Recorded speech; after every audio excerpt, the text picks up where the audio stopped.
Hello mga kaibigan, ito tayo, nagluto tayo ng isda sa ilog. So river fish ito, iyan, pinirito lang natin slowly.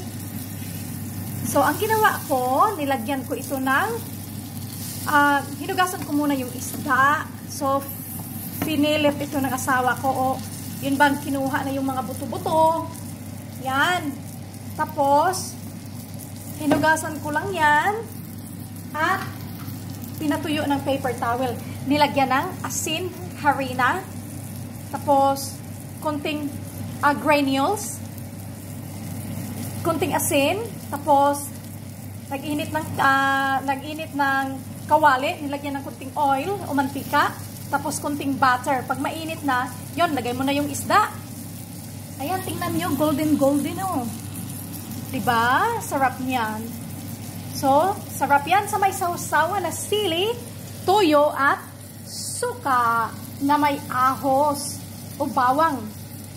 Yan mga kaibigan, ito ang luto ni Mary Eats for this afternoon. Ayan, salamat po. And please subscribe my channel. Thank you.